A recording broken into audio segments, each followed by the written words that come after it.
The full moon cast long shadows through the towering pine trees of Shadow Creek Forest. John Miller adjusted his flashlight and pulled his ranger jacket tighter against the cold night air.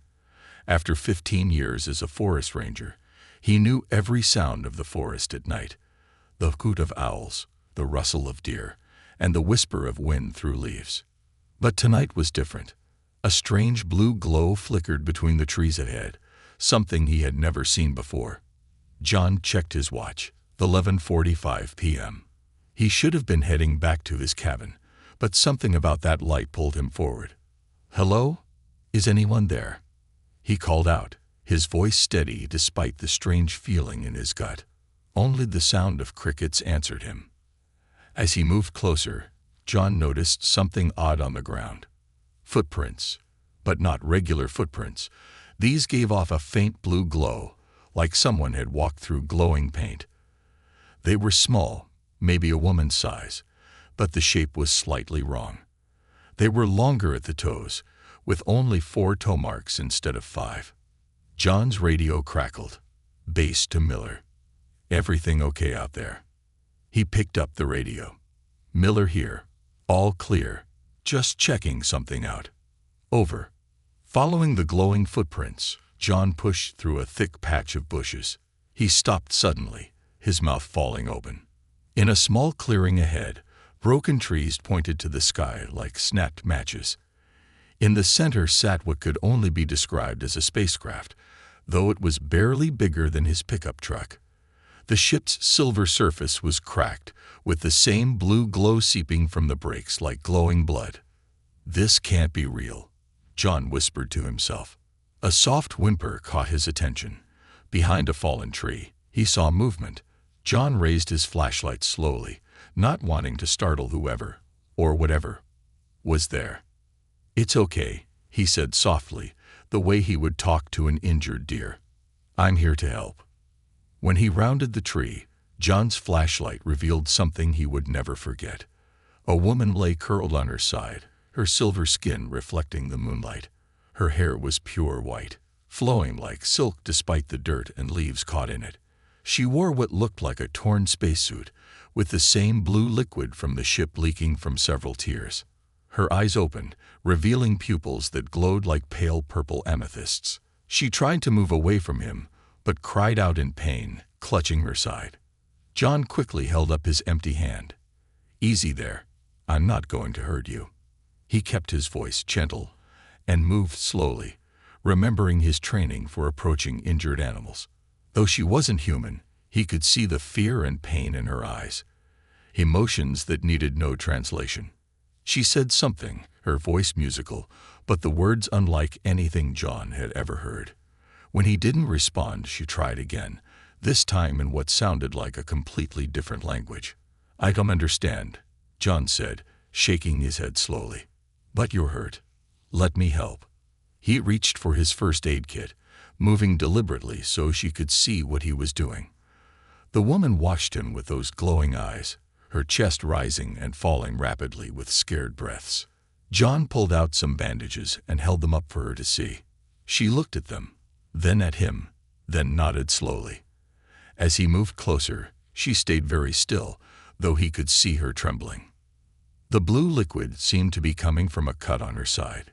It wasn't blood. It was too bright, too glowing, but it was clearly something she was losing too much of. As John carefully pressed a bandage against the wound, she grabbed his arm. Her hand was warm, warmer than a human's, and he could feel a slight vibration under her skin, like a quiet humming. She tried to say something else, her voice growing weaker. Her glowing eyes started to dim, and John realized she was losing consciousness. "Stay with me," he said urgently. "Just hold on." But her eyes closed, her grip on his arm loosening. The humming under her skin grew fainter. John quickly checked her pulse, or what he hoped was a pulse, on her neck. He found it, but it was weak and irregular. Making a quick decision, he gently lifted her in his arms. She weighed less than he expected, like she was filled with bird bones. Looking at the crashed ship, then down at the unconscious woman in his arms, John knew his life would never be the same after tonight. He had to help her, had to keep her safe. But first, he had to get her somewhere warm before it was too late. The forest watched silently as John carried her through the darkness, leaving the crashed ship and glowing footprints behind. The night's quiet was broken only by the sound of his boots on the fallen leaves, and the soft, strange humming coming from the unconscious woman in his arms. The old heater in John's cabin hummed as he carefully placed the alien woman on his couch. Her silver skin shimmered in the warm light, and the strange blue liquid had now stained his uniform. He had placed towels under her to catch any more of the glowing substance. The woman's chest rose and fell with shallow breaths, and that odd vibration under her skin continued, sometimes strong, sometimes barely noticeable. Like a failing engine, John thought. "What am I supposed to do with you?" he muttered, running a hand through his graying hair. He couldn't take her to a hospital. They'd call the government, and somehow he knew that would be very bad. But he was no doctor, especially not for whatever she was. A quiet beeping sound made him jump. It was coming from a small device attached to her torn spacesuit. The screen flickered with strange symbols, pulsing faster and faster. The woman's eyes suddenly snapped open. She sat up with incredible speed, her glowing purple eyes darting around the room. Before John could react, she had somehow flipped over the back of the couch and pressed herself against the wall, her movements unnaturally quick despite her injuries. "Whoa, whoa." John held up his hands. "You're safe here." She spoke rapidly in her musical language, then switched to another, then another. With each failed attempt at communication, her glowing eyes grew more desperate. The device on her suit beeped louder. John noticed frost forming on the windows, but it was forming from the inside. The temperature in the room was dropping rapidly. He could see his breath now. The woman noticed too. She looked at her hands in alarm. They were giving off a faint blue mist. She said something that sounded like a curse word and pressed herself tighter against the wall. "Okay, let's try this," John said calmly. He pointed to himself. "John." He touched his chest. "John." The woman watched him carefully. The frost stopped spreading, but the room remained cold. She slowly pointed to him. "Gee, John." Her pronunciation was perfect, but her voice had a musical echo to it, like two people speaking at once. "Yes." He smiled encouragingly. "John." Then he gestured to her with an questioning look. She hesitated, then placed her hand on her chest. "Lyra." The name seemed to ripple through the air, making the lights flicker slightly. "Lyra," John repeated. The lights steadied. She nodded, then winced and grabbed her side where the blue liquid was still seeping. The device beeped more urgently. John pointed to her wound, then held up the first aid kit. Lyra looked at it, then at the beeping device. She seemed to make a decision. Moving slowly, she reached for the device and pressed several symbols. A holographic display appeared in the air between them, showing what looked like medical diagrams of her species' anatomy. She pointed to an area that roughly matched where she was injured, then made a gesture like closing something. "You need stitches," John guessed. Lyra pointed to her torn suit, then to the blue liquid, then made the closing gesture again. John understood. The suit wasn't just clothing. It was helping keep that blue substance inside her. He grabbed a sewing kit from a drawer. When he showed it to her, she shook her head and reached for the device again. Another hologram appeared, showing some kind of energy seal being created. "I can't do that," John said apologetically. "I don't have alien technology." Lyra seemed to understand his meaning. She looked frustrated, then determined. She pulled a small crystal from a pocket in her suit and held it up. It glowed with the same blue light as the liquid. She pointed to the crystal, then to her wound, then made a melting gesture. John's eyes widened. "You want me to melt that crystal to seal the wound?" She nodded, then pointed to his fireplace. "That's crazy," he protested. "I could hurt you." But Lyra was already moving toward the fireplace, though she had to lean against the wall for support. The device's beeping was getting faster, more urgent. John realized he didn't have much choice. He helped her sit by the fireplace and took the crystal. Following her gestures, he held it in the flames until it began to melt, dripping with the same glowing blue liquid that leaked from her suit. Lyra pulled back the torn section of her suit, revealing the cut underneath. John's hands shook as he carefully let the melted crystal drip onto her wound.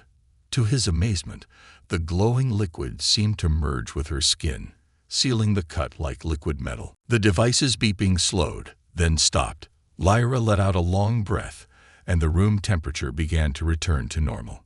She looked up at John with those strange purple eyes and did something unexpected. She smiled. The expression transformed her alien features into something beautifully human. She reached out and touched his hand, sending a warm, tingling sensation up his arm. The moment was shattered by a distant sound that made Lyra freeze in terror, the low, rumbling roar of engines high in the night sky. Her smile vanished. She gripped John's hand tighter and whispered something in her language. Though he couldn't understand the words, the fear in her voice needed no translation. They weren't alone anymore. The engine sounds grew louder. Lyra moved with surprising speed to the window, her white hair floating as if in water despite there being no wind. Her glowing purple eyes widened at what she saw in the night sky. John joined her at the window. 3 red lights cut through the clouds, moving in a triangle pattern. Unlike normal aircraft, they made a deep humming sound that seemed to vibrate in his bones. Lyra's device projected another hologram, this time showing 3 ships, bigger and more aggressive-looking than her small crashed vessel. She pointed to them, then drew her finger across her throat in a clear gesture. Danger. Hunters, John guessed. She nodded, then pressed more symbols on her device. The hologram changed to show a small cylinder glowing with swirling energy. Lyra reached into a hidden pocket in her suit and pulled out the real thing. It was no bigger than a water bottle, but John could feel power radiating from it like heat from a fire. "Is this what they want?" he asked. Before Lyra could answer, all the electronics in the cabin went dead. The lights, the heater, even John's battery-powered clock. Everything stopped. But Lyra's device and the cylinder kept glowing, casting blue light across their faces. She grabbed John's arm, her touch sending images directly into his mind. He saw a peaceful planet with 2 suns, great cities of crystal, and then destruction as the hunters' ships appeared. He saw Lyra running, stealing the cylinder, escaping in her small ship. He understood. She wasn't just running. She was protecting something that could destroy worlds. The mental connection broke as a red spotlight swept across the cabin's windows. Lyra's skin began to flicker like static on an old TV, and she pressed herself into the shadows. John's Ranger radio crackled to life, but instead of dispatch, a deep voice spoke in a language that made his teeth hurt. Lyra's face showed pure fear. She quickly pressed her hand to John's forehead again, sending more images, this time of the hunters. They weren't just space pirates. They were something worse. Their bodies were more machine than flesh, with weapons built into their arms and eyes that could see through walls. They didn't just want the cylinder. They wanted to use its power to transform other worlds into copies of their own dying planet. The red spotlight stopped on the front door. Heavy footsteps crunched on the gravel outside. Lyra's device projected one more hologram, a map of the forest, with a glowing point deep underground. She pointed to it urgently, then to herself and John. "The old mining tunnels," John whispered. "You want us to hide there." She nodded, then did something extraordinary. She pressed the cylinder into his hands and touched her device to it. The cylinder shimmered and changed, disguising itself as an ordinary flashlight. The footsteps reached the porch. Something that sounded like metal claws scraped against the door. John acted fast. He grabbed his ranger coat and threw it around Lyra's shoulders to hide her glowing skin. Her device transformed too, becoming what looked like a normal phone. Just as the door began to burn with red energy, John pulled Lyra toward the back of the cabin. He pressed a hidden switch, and a section of the wall slid aside. An escape route he'd installed years ago in case of forest fires. They slipped through just as the front door exploded inward. John heard heavy mechanical footsteps enter his cabin, followed by beeping sounds that reminded him of Lyra's device, but harsh and angry instead of musical. Through the hidden passage and into the forest they ran, Lyra moving as silently as a shadow despite her injury. John led them down paths only he knew, heading for the old mines. Behind them, more red lights appeared in the sky, and that bone-shaking hum grew stronger. They reached the mine entrance just as a beam of red energy cut through the trees where they had been moments before. The beam left the trees untouched but seemed to scan everything it touched. Inside the dark tunnel, Lyra's skin provided just enough light to see. She touched John's arm one more time, sharing a final image. The hunters' scanning beams couldn't penetrate deep underground. They would be safe in the mines, at least for now. But as they moved deeper into the earth, John heard something that made his blood run cold, mechanical clicking sounds echoing through the tunnels ahead of them. The hunters hadn't just followed them. They had been waiting. The clicking sounds grew closer. John and Lyra pressed themselves against the rough mine wall, trying to control their breathing. The disguised cylinder in John's pocket felt warm, almost like it was alive. Lyra's fingers found John's arm in the darkness. More images flowed into his mind. The hunters had something called echo vision, letting them see sound waves bouncing off objects. Even their heartbeats could give them away. As if reading his thoughts, Lyra reached up and touched a small symbol on her suit's collar. A soft hum surrounded them, and John felt his heartbeat slow, though he wasn't tired. She had created some kind of sound-dampening field. Red light flickered at a tunnel crossing ahead. Two hunters appeared, their bodies a nightmare mix of metal and flesh. They walked on backward-jointed legs, their heads rotating completely around as they scanned the tunnels. Where their mouths should have been, they had speakers that produced those horrible clicking sounds. John now understood why Lyra had been so scared. These weren't just pirates. They were something that had chosen to become monsters.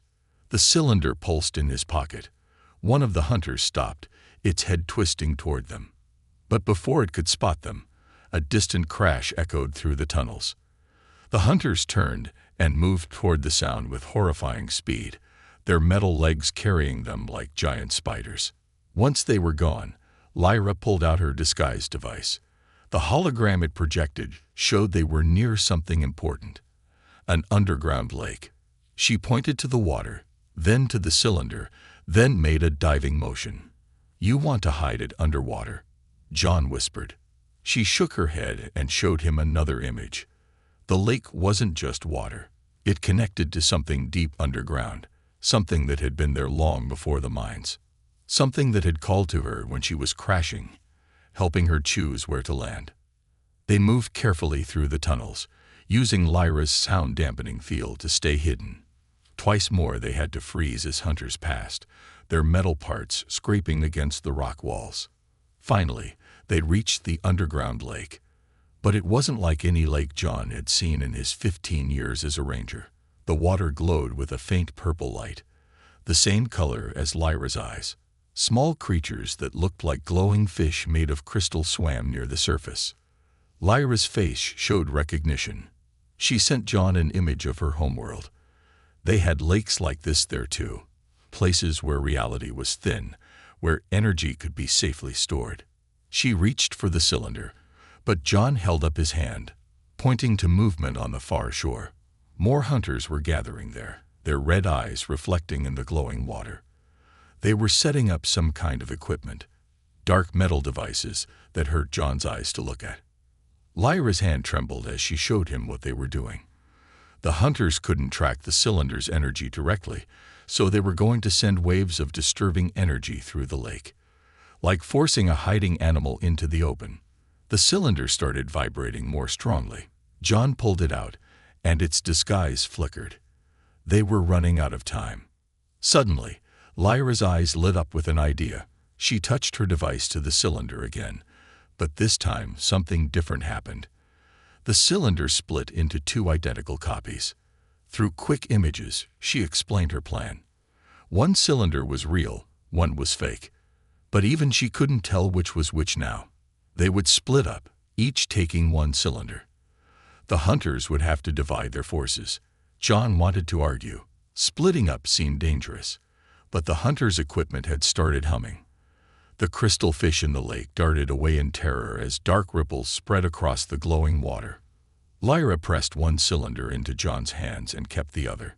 She touched his forehead one last time, showing him a route through the tunnels that would lead to an exit far from his cabin.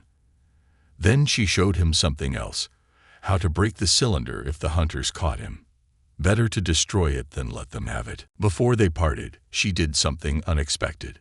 She touched her hand to his chest, and a small part of her suit detached itself and melted into his shirt, right over his heart. A gift of protection, she showed him. A piece of her people's technology that would keep him safe. They looked at each other one last time, then turned to run in opposite directions. The hunter's equipment reached full power, sending waves of darkness through the purple lake. The chase was about to begin. But neither John nor Lyra noticed something moving in the deep water. Something ancient that had been awakened by the hunter's dark energy. Something that remembered when the lake had first been created, long before humans walked the earth. And it was rising. John ran through the dark tunnels, the cylinder pulsing in sync with his heartbeat. The piece of Lyra's suit over his heart glowed faintly, warning him when hunters were near. 3 times it had saved him from running straight into them. Behind him, strange sounds echoed from the purple lake, like whale songs, but mixed with crystalline chimes. The hunter's dark energy machines must have awakened something. A hologram suddenly appeared in front of him. Lyra had found a way to communicate. Her image was small and flickering, but her message was clear. She was being chased by half the hunter force. The other half was after John. Neither group seemed to know which cylinder was real. The tunnel ahead split into 3 paths. John's ranger training had taught him these mines well, but something felt different now. Purple crystals, like the ones in the lake, had started growing from the walls. They hummed softly as he passed. The piece of suit technology on his chest suddenly burned cold.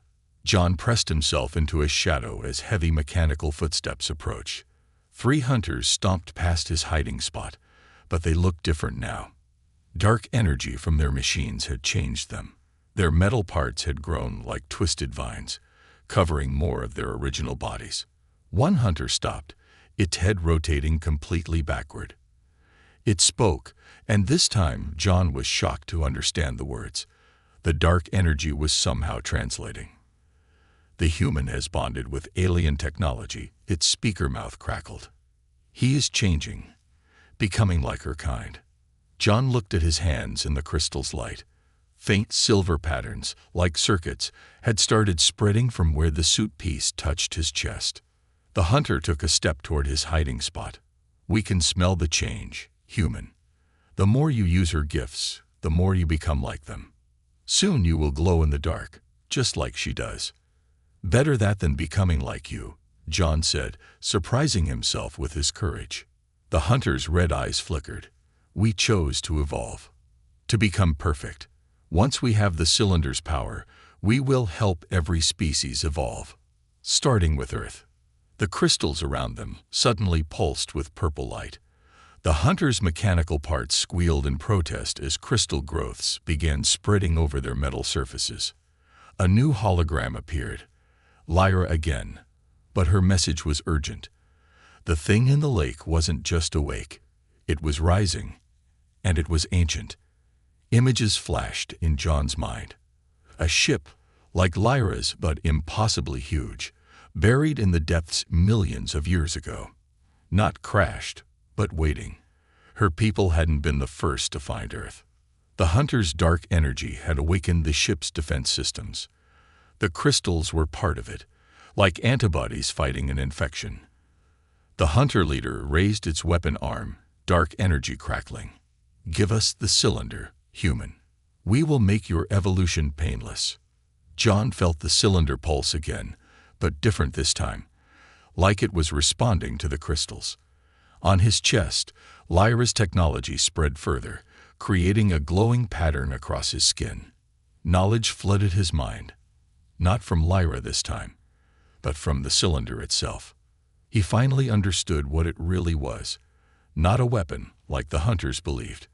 Not even a power source.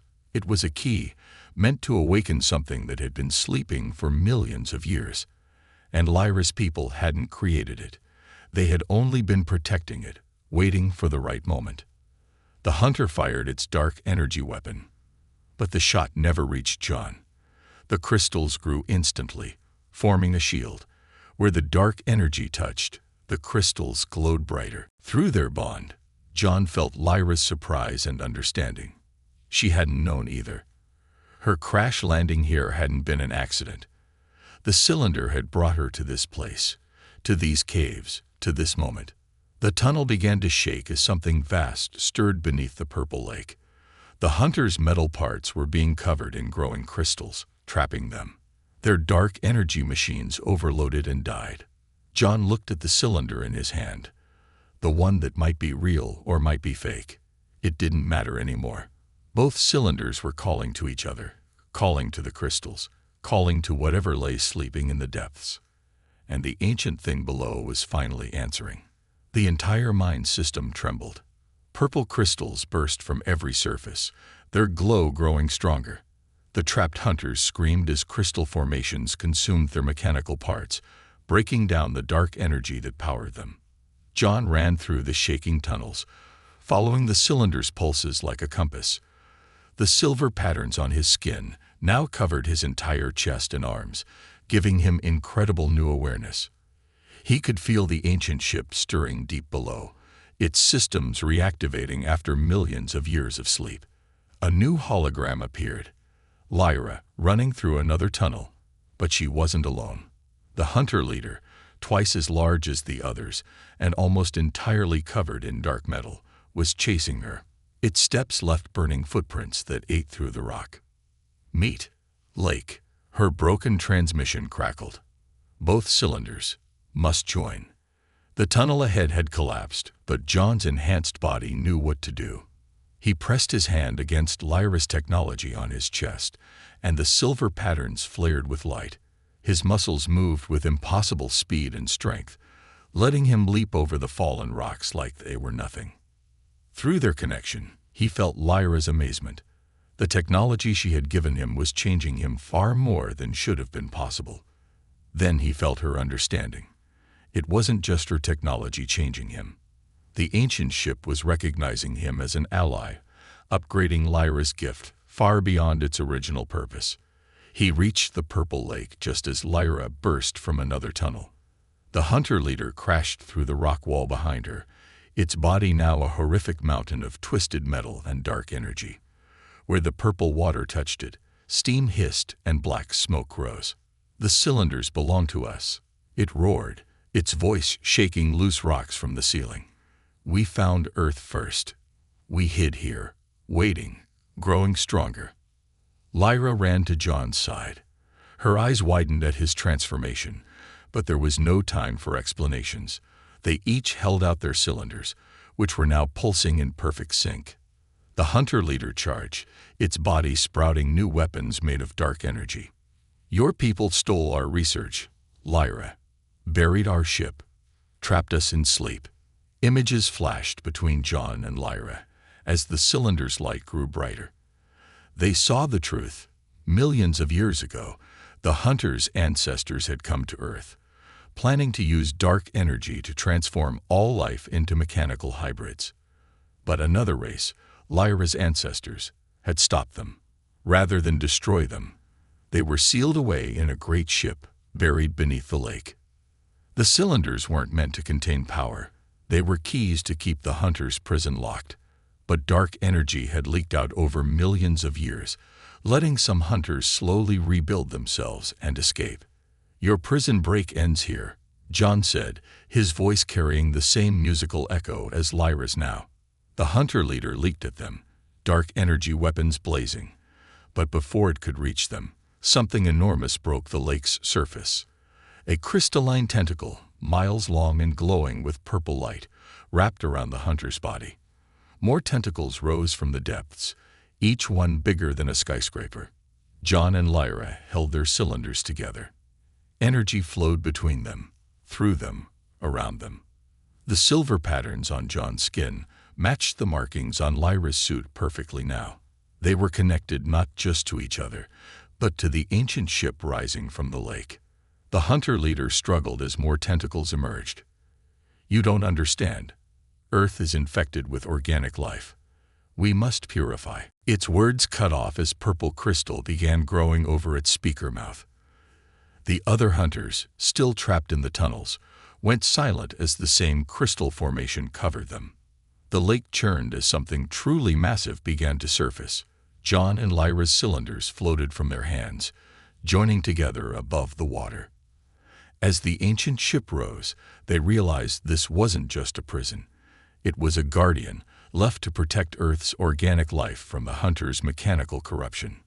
But as the ship broke the surface, alarms began blaring from Lyra's device. The hunter leader's dark energy was overloading, going critical. If it exploded this close to the surface, half the state would be destroyed. John looked at Lyra, their enhanced connection letting them share the same thought. They had to stop it, but the only way to contain an explosion that big would be. Lyra's eyes filled with tears as she realized what they had to do. The hunter leader's body began to crack with dark energy, ready to explode. They had seconds to make their choice.